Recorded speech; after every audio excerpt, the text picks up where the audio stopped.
So tonight's class, as always, is in the memory of Yitzchak Tzvi ben Yosef. So the CEO of a large corporation is giving advice to this new junior, member that joined the firm. So he starts saying, when I was young, I was out of work, and I was poor, and I had no money. I took my very, very last nickel that I had. And I went and I bought an apple, and I polished that apple till it was shiny, and I sold it for two nickels. Then I took that dime, and I bought two apples, and I polished them till they were shiny, and I sold them both for a dime apiece. And the guy says, well, and you kept on doing that till you built up this whole fortune that you have now? He said, no. Then my wife's father died and left me a fortune.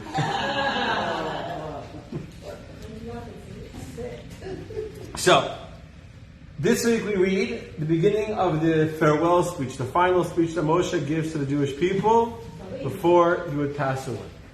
And in this speech, it's a long speech, it's a very dramatic speech, there's a lot of beautiful parts to it. Moshe starts off with a rebuke of the Jewish people, going through many of the moments in our history when we lost our inner compass and our ability to stay focused on what is right and what is wrong and remaining true to the way we're meant to behave. And Moshe is reminding us in many, many subtle ways, some more subtle, some less subtle, of our mess-ups, our sins. And Moshe takes us through a review, through a journey of the last 40 years in the desert, showing us where the Jewish people have done mistakes. So one of the stories that Moshe repeats was in last week's parsha, a very interesting story. We didn't get to talk about it last week, so we're going to go into it in depth now. It is in this week's Torah reading, but it's more in detail last week. It's a fascinating story. The Jews are on the border of the Jordan River.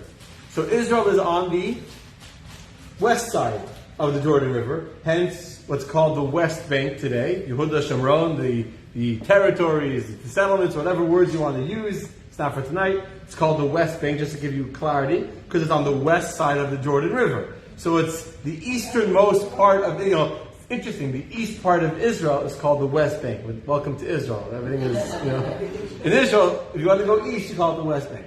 It's called the West Bank because it's on the west side of the Jordan River, hence the west side. The Jews are on the east side of the Jordan River. We're going to call it the Transjordan area in the land of Moab, in the land of, what had originally been the land of Sichon, which had been conquered. He was the king of the Amorim, the king of Og. Og was the king of the land of Bashan. These lands have been conquered by Moshe, and now the Jews are getting ready to go into Israel. So comes along two tribes, the tribes of Reuven and the tribes of Gad. And they come and they say to Moshe Rabbeinu, to Moses, we are people with a lot of cattle, a lot of animals, and this land on the other side, the east side of the Jordan River, it's a beautiful land. We want this land for ourselves, that we can live here, and we can enjoy this land to graze and to take care of our cattle.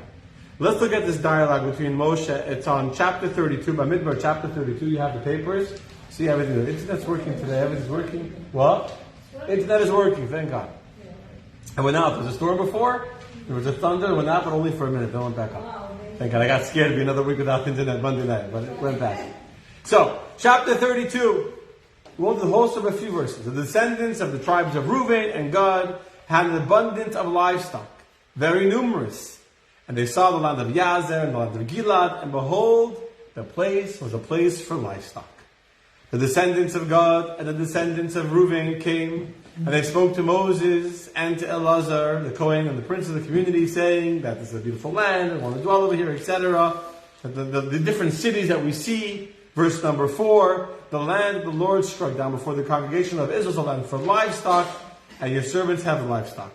So they say, if it pleases you, let this land be given to your servants as a heritage. Do not take us across the Jordan.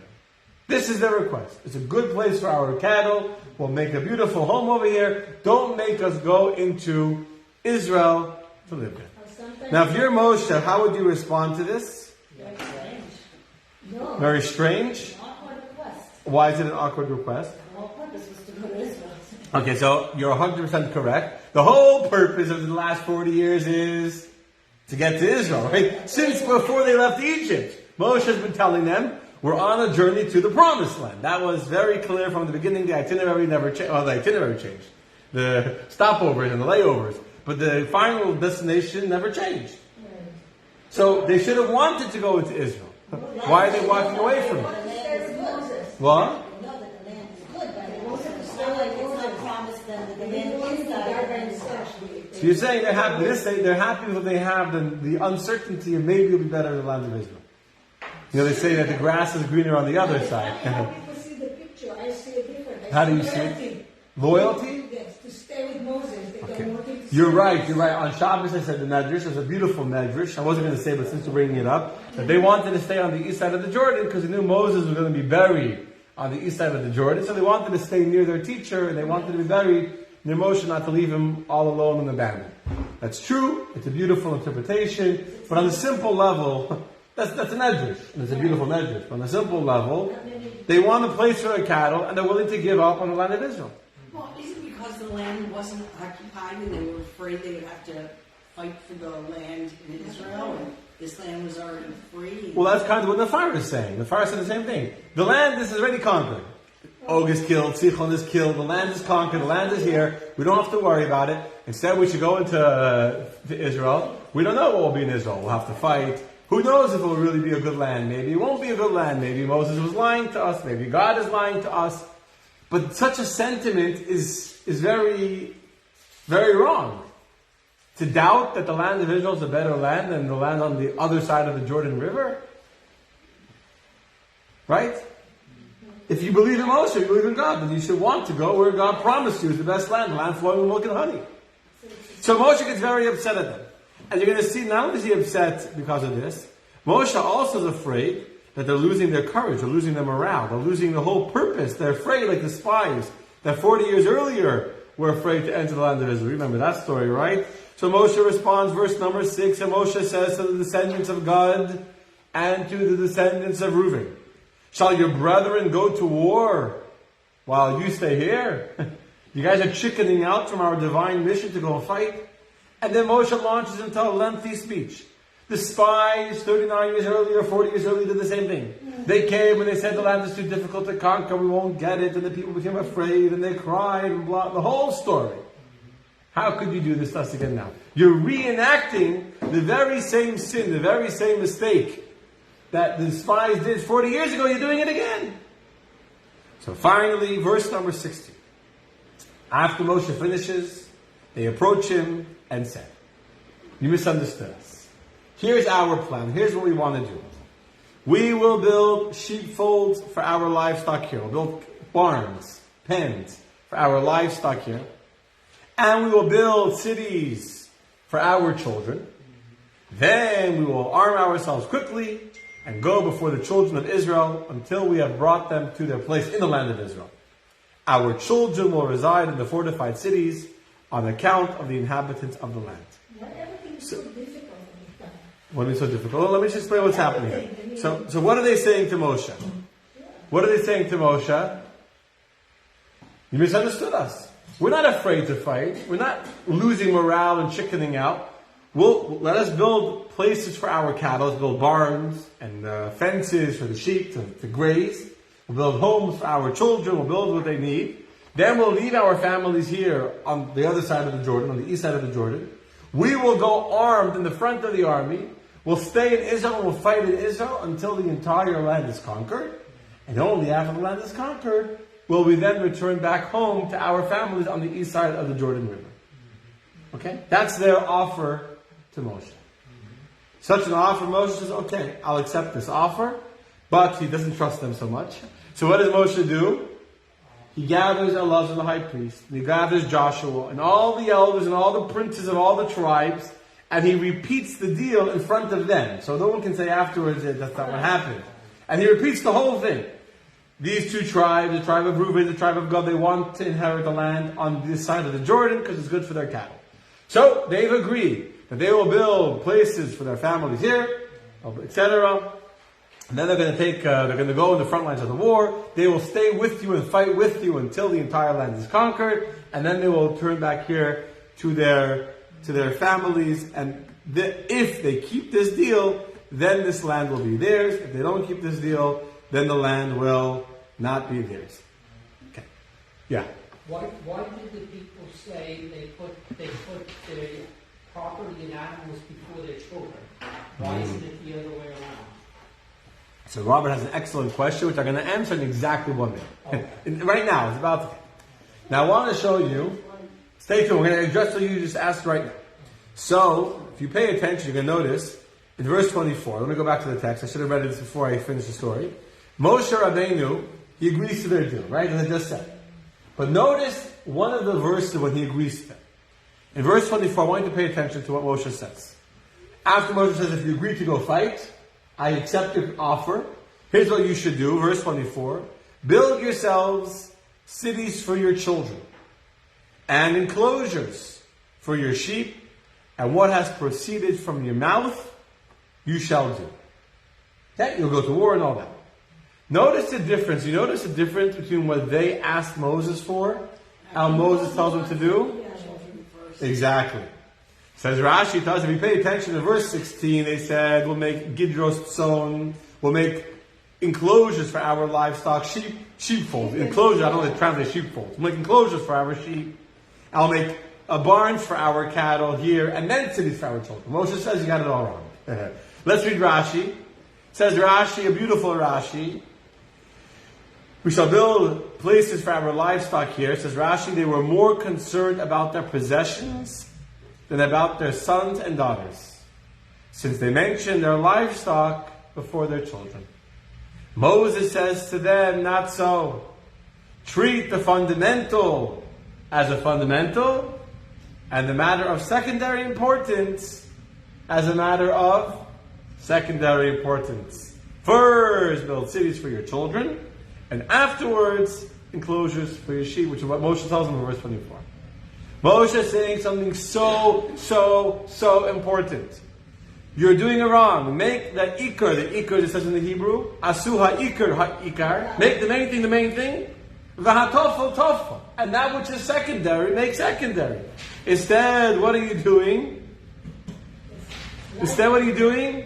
You're making the secondary thing primary, and the primary thing is being forgotten, is being made secondary. You know how relevant this is to us in our lives today? Do you know how many people are working hard to make a living? Why are you working to make a living? For the kids. To provide for my kids. To provide for my family. So why are you working for your family? And you get so busy working, you forget about your family. The whole reason why you're working is for your family. So the work is secondary and your family is primary. And if you ask anybody, or anyone normal anyway, what's more important, your family or your job? They'll tell you, my family, of course. I'll kill for my family. I love my family. I'll do anything for my family. You'll do anything for your family, except you never live to do anything for your family. I'll tell you, my priority is my kids. But if you look at their behavior, you look at the way they act, they've made that which was secondary, that which is only there in order to serve their family, they made primary. And that which was primary, their family, has become secondary. It's so prevalent in America, and the truth is, not to say it's not anyone's fault, our culture has created this problem. And it's not a new thing that started in America in the year 2023. It's existed through all of human history. Human nature hasn't changed. But this is the reality. We live in a time where people determine success by our physical possession, by our materialistic status.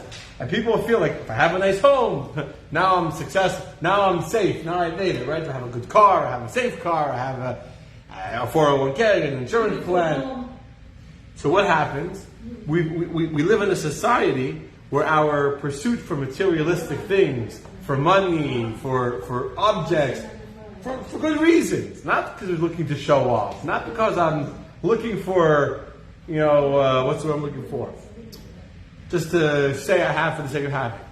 We're doing it because we care. We want our children to be comfortable, to be secure, to have a future, to have, stability. But we become so focused on that, and this allure of financial prosperity, what happens? It blinds us. So it's going to go hand by hand? What's the secret? No, go ahead. We'll talk about that. The secret is to remember that wealth is not in bank accounts.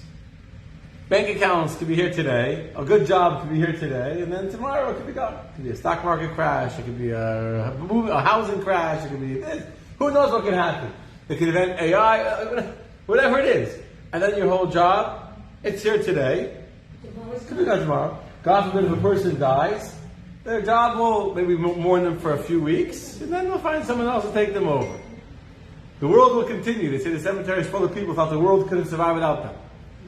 But your family, they'll miss you forever. I always quote my mother. I said this many times. My mother, when I was growing up as a kid, money was very, very tight. Very hard back then. Money was tight. My mother would say, and I was ingrained with this, I'm very wealthy, just with a wealth that's not bankable. My mother said, I'm wealthy, just my wealth I can't deposit in the bank. It's wealth. It's riches. It's a riches that doesn't pay bills, but it's riches. There's bills and there's riches. There's true wealth. Judaism understands that what is wealth? Not money, not materialistic objects, not physical things. It says in Mishlei, Toiv ma'at b'yiras Hashem, is a little bit with fear of God. It's better than a tremendous otzei rav, a tremendous treasure which comes with all the aggravation and the stress and the anxiety that comes along with trying to have a lot of materialistic success, so I can be secure and stable, and along with that comes all the stress and anxiety of having a lot of things. Okay. This is a beautiful story. It's a well-known story. I'm sure some of you have heard this story, but it's a very powerful story. Maybe even it's true. Maybe. Possibly. But the point is it's a good story. Of this kid that the young boy is waiting for his father to come home from work one day. He's waiting, and his father comes home, and his father's exhausted. It was a long day, it was a stressful day. In general, things have been very hectic at work. He's barely been home. Finally gets home late at night. His little boy's up waiting for him. He says, Daddy, can I ask you a question? Yeah. How much do you make an hour? He's very frustrated. We ask him how much I make an hour. What's your business? How much I make an hour? That's what you're waiting. I finally come home after a whole day of working for you. And that's what you want to know, how much money I make an hour? Get out of go to your room. Screams at his kid, goes to the kid, starts to cry, goes to his room. And then he sits down, he eats finally, he's hungry. You know, when you're hungry, you're hangry. After he ate, he relaxed a little bit. Like I screamed at my son for no reason, he just asked me a question. Let me go say goodnight to him before he goes to sleep. You know, give him a kiss, tell him I still love him, even though he was a little bit foolish and asked me irrelevant question that's not his business. Why is he getting involved in my business? Well, okay. So he goes upstairs to his son's room. He says, whatever. Johnny's still awake? He says, yeah. He says, I'm sorry, I got a little upset at you, but I still love you, don't worry about it. He says, well, you didn't answer me. I want to know how much you make an hour. So he says, $50 an hour. He says, $50 an hour? I forgot one thing. So he asked his father if he could borrow $20. I forgot one. So he asked him before. The father got angry and says, that's what you're asking me? He asked to borrow $20. He says, that's all you're asking me how much money I make because you want to borrow money from me? You want to take money from me? That's why all you care about, I work all day for you. And now all you want is more money from me, go to your room. So he says to his son, you asked me for $20. Here's, I told you I was shooting you before. Here's $20. All of a sudden, it's very exciting. He takes the $20. And he moves his pillow away from on the bed. And he sees under the pillow, he has a whole bunch of dollar bills, scrunched up dollar bills. So the father starts to get upset again. You have money. Why are you asking for money? You have money. So the kid said, 1 second. He counts out all the dollars. He goes to his father and says, here is $50. I had $30. I was missing 20. Now that I have $50, can I buy an hour of your time that we can spend some time together tomorrow? Understand? It's a very powerful story. And it's so true. I'm guilty of it. Everyone's guilty of it. I see with people a lot. I see with people a lot where they're so focused on building for my family and protecting my family and doing for my family, we forgot about the family. Forgot the family because we're busy, We've done exactly what the tribes of Reuben and Gad have done. We made the primary secondary, and the secondary has become primary. Okay. So maybe you come with an idea, something to change. I have an idea. This class not over yet. I'm not going to spend the next half hour talking. Everyone understands what I'm saying. This requires no more elaboration. It requires more elaboration because we're in a society that created such a pressure and such a a status of success. We don't judge, I want to say one more thing actually. We don't judge success by how well behaved your children are, or how menschlich, how their midot, their behavior, their character, or by if they're doing the right things or the wrong things, if they're helping people, if they're learning, if they're growing, if they themselves are becoming kind, caring human beings, successful human beings. It's all about money. That's how we made success. So that's the problem. That's it. We have to start changing the whole value system in our society to recognize that greatness is in the families we build, not in the businesses we build. Anyway, so that's the story. This kid wants to know if from his father he can buy an hour of his time, because the father's so busy protecting his son, he forgot about his son. Now, what's the end of the story with these two tribes? So we have Reuven and we have Gad, and these people. Before I go to the end of the story, I want to go back to Reuven and Gad. So what's Reuven and Gad? What do they do? What do they epitomize in our story here? Here are two tribes that forgot about Israel, as if I already mentioned before. For 40 years, they've been waiting to get to the land of Israel. They've been traveling to reach the land of Israel. Their whole focus is the land of Israel. And now you're literally on the banks of the Jordan River. Cross the river and you're going to be in Israel. And what happens? I have a good business opportunity over here. So what happens? Think about this. This is not from the text, but I was thinking about this today. How long did it take the Jewish people to conquer the land of Israel? Do you know? How many years did it take for the Jews to conquer all of the land of Israel, that these two tribes could return back to their families and their cattle on the other side of the Jordan River? How long? 14 years. I would say to this day. To this day. 14 years. No, in the book of Joshua, if you look in the book of Joshua, describes there was 31 kings that had to be conquered in the land of Israel. 31 different kingdoms. What? No, 31 kings. 14 years. Took 14 years for them to conquer and settle the land. So for 14 years, these tribes couldn't go back home. You understand, the kids grew up without them. They missed the bar mitzvah, they missed the Wedding. maybe they were allowed to get leave to go home for the kids' bar mitzvah. I'm saying, but the point is, they were absent for so long. Why? They were on a business trip. They went. What was the deal? In order to acquire this large, fertile land for their flock, they had to make an agreement. They're going to go fight a war. So they went to Israel because that's how they were going to inherit the land they wanted. A fertile, abundant land with a big territory and a lot of space and big backyards. And maybe swimming pools in the backyard. So in order to get that, they had to go travel.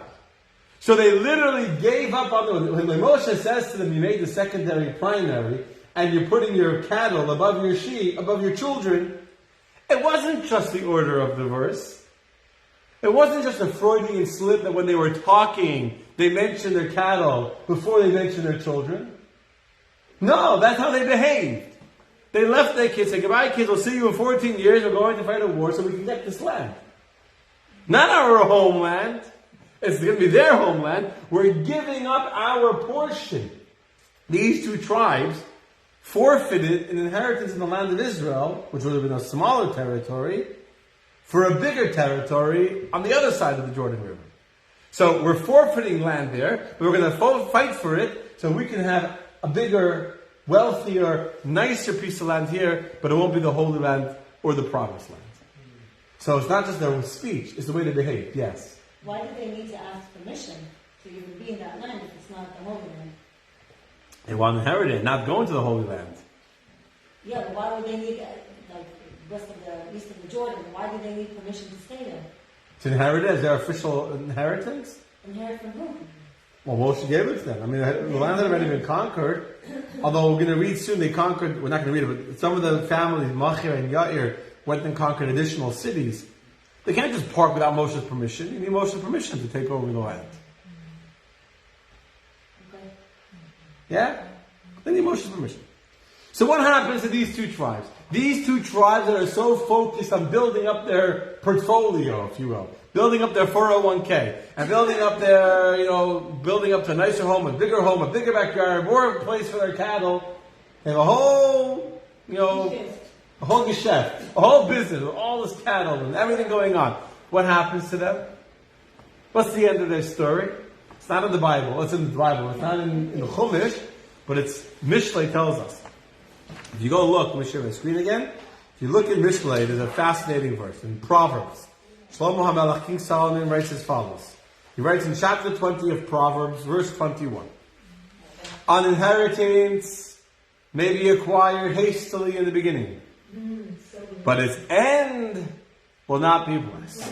Says Rashi, what's this a reference to? This is an example to the sons of Gad and the sons of Reuven, who hastened to take their share on the other side of the Jordan.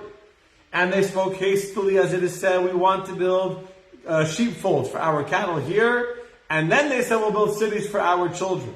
They made the main thing of secondary import, for they placed their flocks before their children. So that's the beginning of the verse. When Solomon says that an inheritance may be acquired hastily in the beginning. But then says King Solomon, but its end will not be blessed. Continue reading Rashi. For they were exiled many years before the rest of the tribes. As it is explained in Seder Olam. Seder Olam is a book that goes through the chronology of the Jewish people. And in the Medrash of Rabbi Tanchuma, that in the second year of the king Achaz, the Lord aroused the desire of the king of Assyria, and they were put into exile. He conquered these lands on the Transjordan. The tribes living on the east side of the Jordan River were conquered and sent into exile in the second year of King Achaz. But the rest of the year of the tribes were exiled in the 6th year of Chizkiah, which was the 9th year of Hoshea, the son of Elah, many years later. I don't know the exact number. I actually meant to go look at it and I forgot. I'm going to figure out the calculation, how many years later it is. But it's quite a few years later. Point is, because they were living on the other side of the Jordan River, what happened to them? They were exiled many years earlier than the rest of the tribes that were living in the land of Israel proper. So they thought, oh, look at us, we're getting a better inheritance, we're getting a better land. But end of this day, what did they have? Nothing. They went into exile much earlier. Yes, question. When Moshe got upset at the beginning because he didn't know why they wanted to stay on the west side, the West Bank, did he foresee as a prophet that this was going to happen many years later? I don't. It's a good question. Did he see as a prophet that one day they were going to exile years earlier than the rest of the people? It says that Moshe saw everything would happen until the end of the days.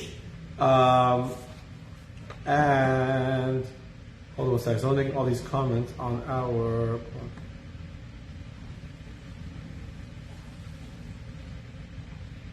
One second. Someone's making negative, terrible comments. Okay. So, probably Moshe saw all of what happens to the future of the Jewish people, so they saw all the future years of all the future time, but I don't know. Anyway, so the tribes go into exile, they have a bad ending. Seems like a terrible story, right? And now I'm going to tell you something completely unsurprising. After everything I've said to you, the next verse we're going to read is going to seemingly be shocking. Now, you might not notice that it's shocking until you pay attention. When you pay attention, you'll notice something very, very surprising about the next verse. Next second, there's someone who's making, I don't know how to turn off comments. Someone's just sitting here making all these negative comments. Okay, I don't know if you got it, whatever. Okay, so I'm going to share my screen. I'm going to read the end of the story where Moshe Rabbeinu does what he had said he was going to do. So now I'm going back to chapter 32 of Bamidbar, verse 33. So Moses, after they agreed and they made a public declaration, everyone agreed that they're going to share, they're going to go fight.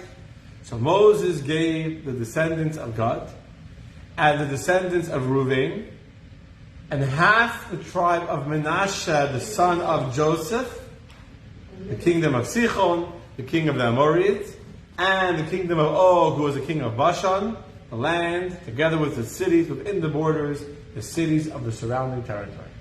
So besides giving the land of Yazer and the land of Gilad and all that to the other two tribes of Reuven and Gad, in addition to that, Moshe gives to the half of the tribe of Manasseh, son of Yosef, this land of Sichon, the king of Amori, and the land of Og, the king of Bashan, with the cities around it. What's so fascinating and shocking about this verse? Yeah. You see there's something shocking? Until now, until verse 33 of chapter 32, there were only 2 tribes being mentioned in the entire dialogue.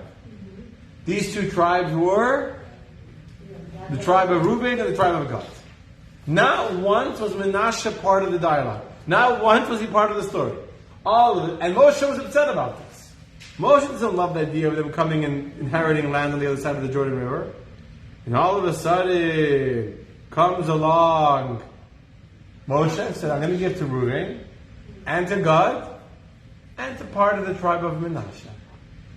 Where did they come from? Where did half of the tribe of Menashe come from? They didn't ask for it. You would think Moshe wants that the Jews should want to live in Israel. They should want to be part of the Holy Land. So why are you taking people that didn't ask for it and moving them onto the other side of the Jordan? And why are you dividing the tribe into half?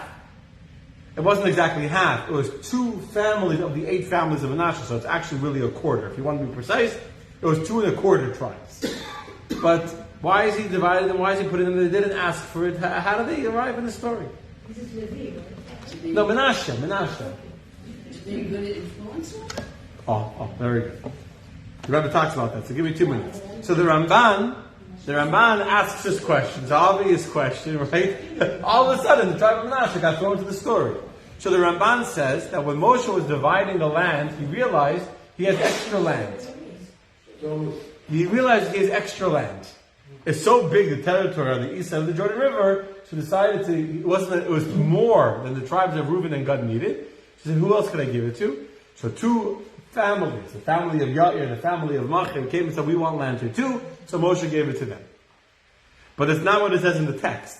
And the text says later on that I gave to the tribe of Menashe.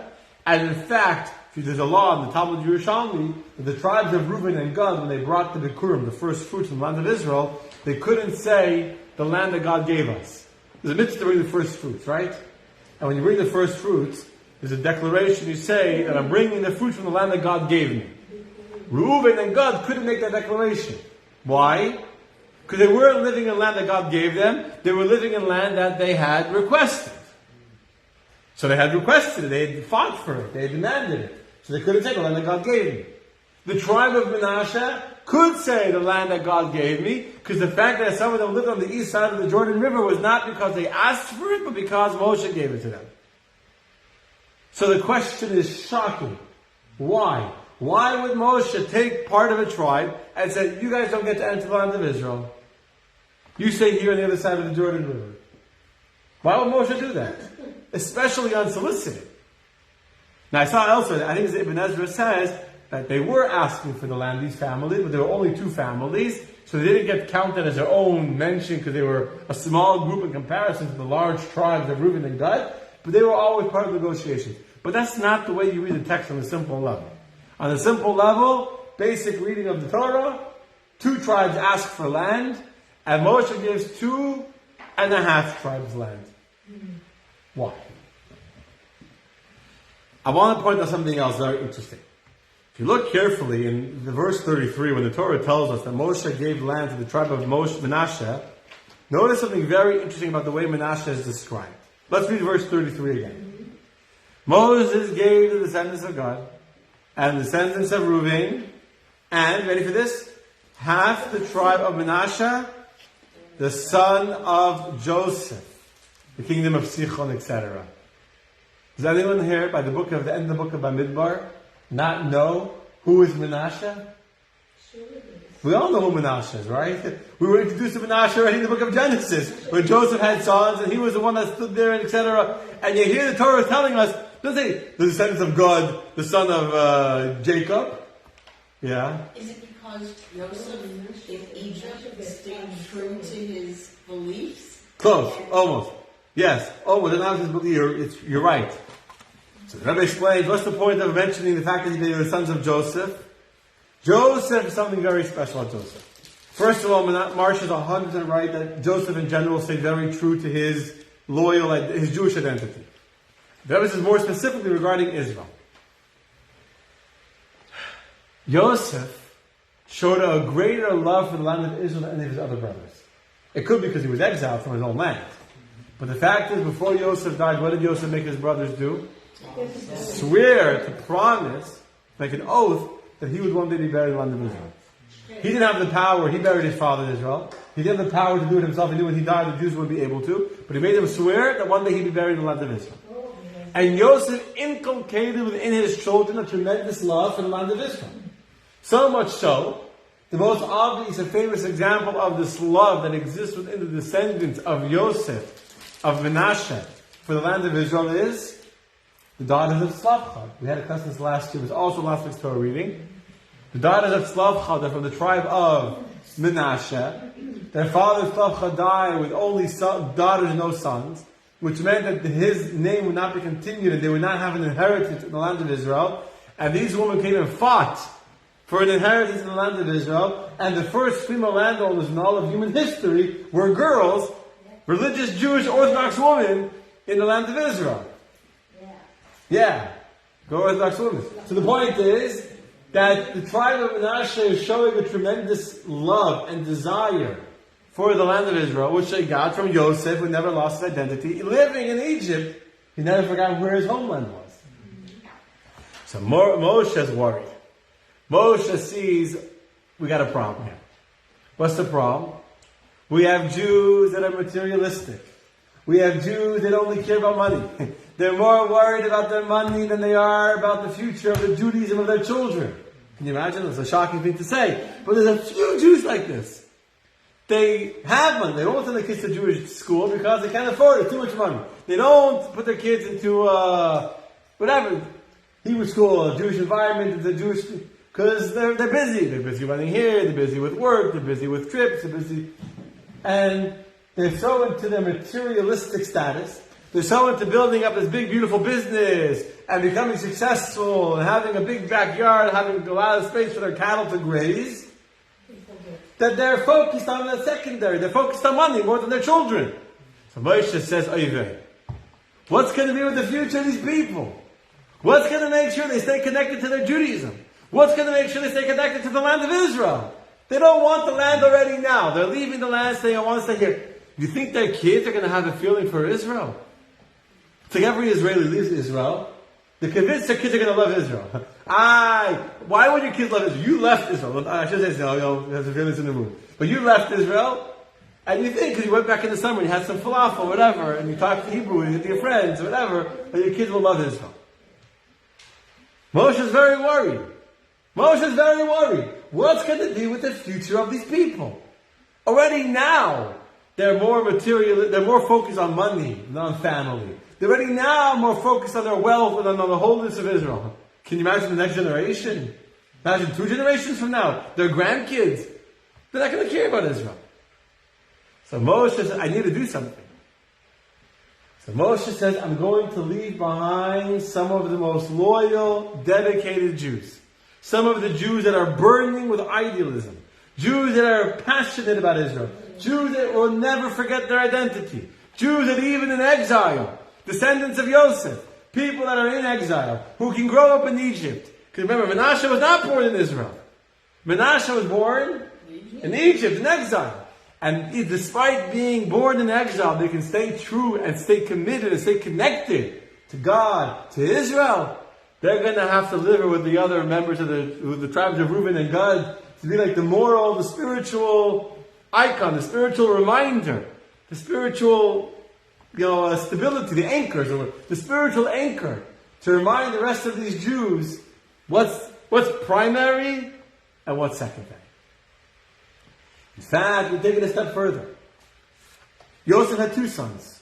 Okay. Yosef had 2 sons. 1 second. Menashe had 2 sons. He had 2 sons. He had the son of Menashe and Ephraim, right? 2 sons, Menashe and Ephraim. And yet, of the 2 sons, which is the one that has Jewish identity more?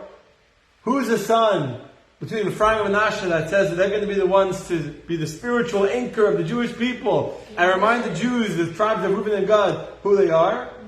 Not Ephraim, but Menashe. What's the difference between Ephraim and Menashe? So let's go back to the book of Genesis. When Yosef named his sons, he named Menashe Menashe. Why did he name his son Menashe Menashe? Says the Torah, chapter 41 of Genesis, the last text on your page. And Joseph named his firstborn Menashe. Why? Ki nishani Elokim es kol amali. Because God has caused me to forget all of my toil, the Eskol Beis Avi, and all of my father's house. It's written in the opposite. By saying that God has caused me to forget was a reminder I should never forget. Menashe is called Menashe because God has caused me to forget all of my toil. God has caused me to forget my father's house. Meaning, God has caused me to be in Egypt, far away from my father's house, and therefore, what does he call his first son?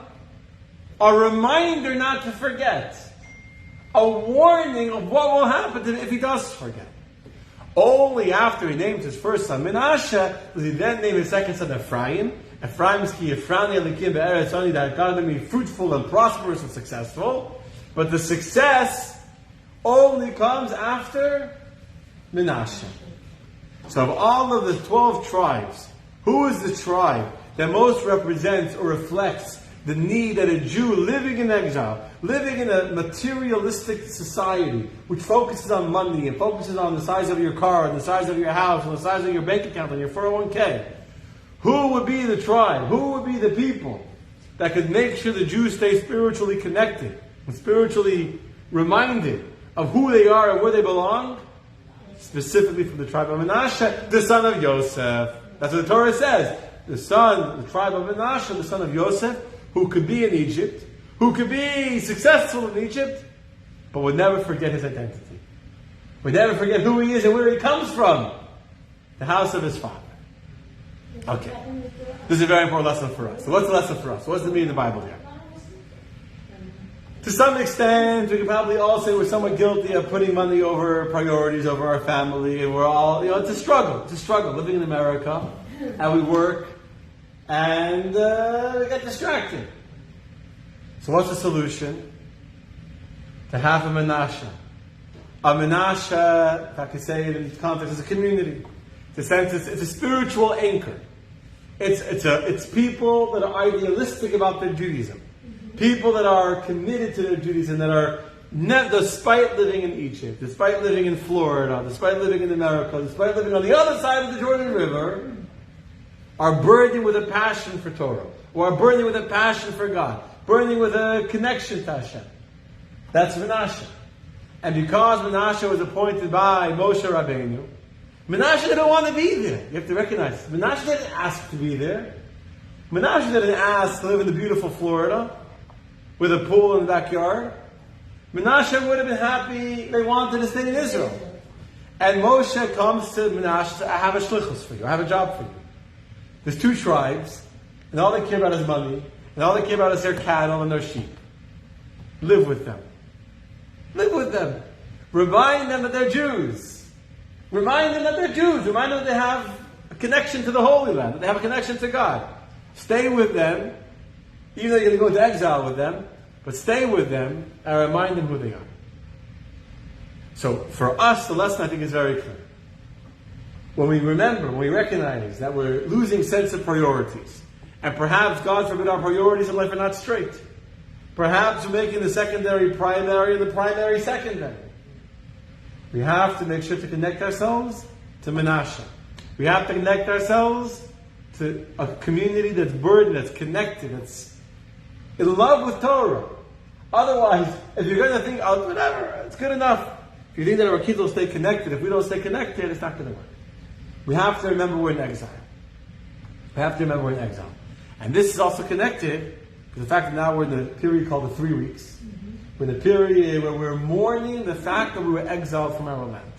It's very apropos, that this story of the 2.5 tribes, the Transjordan dwellers, is being mentioned and always read about during the 3 weeks, because now is a time more than any other time of the year that we need to remind ourselves that despite the success of the Jews in exile, despite how good it is to be a Jew in America, how good it is to be a Jew in Coral Springs, and today we even have a kosher store in Coral Springs, and we have all the blessings of living in Florida, and we have security to whatever it's worth. I'm saying things could change. Whoever thinks that America can't change in a day is delusional. But for right now, life is good for the Jews here. Life is great. Life is beautiful. And it's very easy to forget that even though life seems good, and it looks like there's a lot of pasture for our cattle here in America, and it looks like there's a lot of financial opportunities and economic opportunities, etc., living in Florida, the end of the day, we're on the wrong side of the Jordan River. The end of the day, we're in exile. We're in Galus. And Galus is not the natural habitat of a Jew. Exile is not where a Jew belongs. It's true that we're here temporarily, but not because we belong here. It's in the meantime.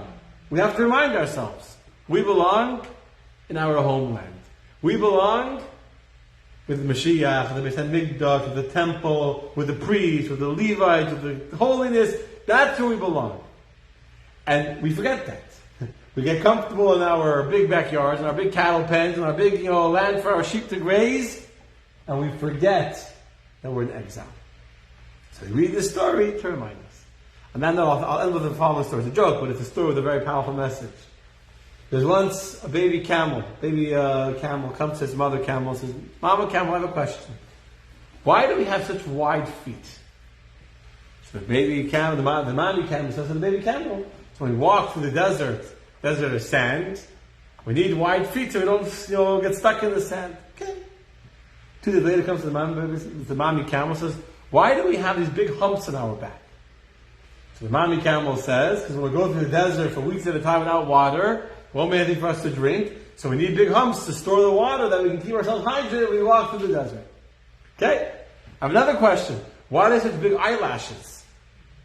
So the mommy camel says to the baby, because when there's sandstorms in the desert and the sand is blowing, we don't want to get sand in our eyes, so we have these big eyelashes to protect us that we won't get sand in our eyes.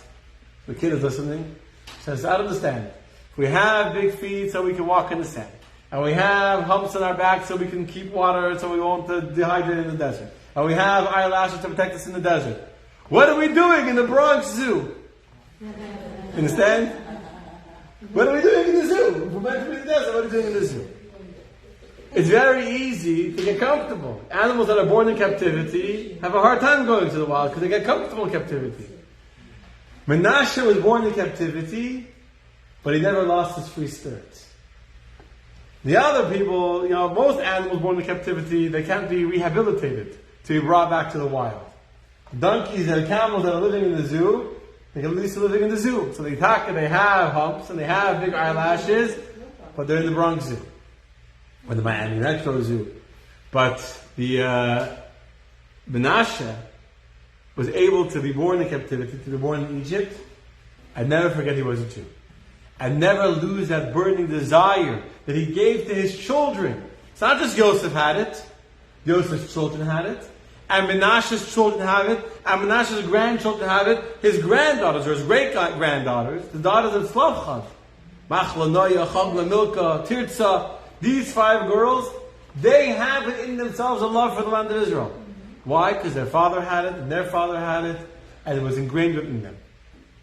And that's what we have to remember from this story. Not to lose sense of priorities, not to make what's secondary primary, and when we do, to stay connected to Menashe, to be Menashe. Really, we should be Menashe. My job is to be Menashe. To be burning with that desire, with that passion, not to be like Reuben and Gad, but to be like Menashe, that even in exile, we're burning with a desire to go back to our homeland, to very, very soon be reunited with the Mashiach and have the temple, and be back home where we belong, God willing, very soon. Okay, that's the story, my friends. Yes. Next week, God willing, one day will be a class on morning. Meaning on me in the morning. The question of next week's class will be, how is the morning of a temple destroyed 2,000 years ago relevant to me in my life today? That will be the topic of next week's class, God willing. Is there a difference between the time and the period of 3 weeks to the last 9 days? Yeah, of course. So the 3 weeks, so since you asked me the question was about the 3 weeks and the 9 days. So the 3 weeks is from the 17th of Tammuz, which was 2 till Thursday, to the 9th of Av. That's when the walls were breached till the temple was destroyed. However, the major destruction happened in the actual month of Av. So from the month of Av is a very, very sad time. So from Rosh Chodesh Av, which is the beginning of the 9 days, those 9 days are much more serious in the laws of mourning. We don't listen, even people are lenient about music. No music in the 9 days, no eating meat during the 9 days, no drinking wine during 9 days. Even people, again, like the cutting nails or certain things, not only during 3 weeks, but even if people do the 9 days, and then even in the 9 days, it's more stringency on the week of Tisha B'Av. The week of Tisha B'Av, Tisha B'Av is on Thursday, Wednesday night. So from Shabbos, the week of Tisha B'Av is even more strict in the laws of mourning than even the 9 days. But did something happen to the beginning of Av? Specifically, that made it more... No, I don't think anything historically happened on the 9th of Av. It's just the beginning of the month of Av. So the whole 3 weeks are sad. It will be increased. The mourning gets more intense. And I'm mistaken, Sfardim, it's not so much 9 days, it's the week of Tisha B'Av, right? So, right, the week of Tisha B'Av. So it's just we start from Rosh Chodesh Av because the whole month of Av is already a sad month. That's, The 9 days are the more... but in the Sfardim community, it's only the week of Tisha B'Av. It's not so much. Okay, go for it. Tuesday night, tomorrow night, the 9 days. Tomorrow night, but after sunset. After sunset. Yes. Okay, my friends. You have a question on the class? Yes, let me say good night to everyone. Thank you all. I hope you all enjoy.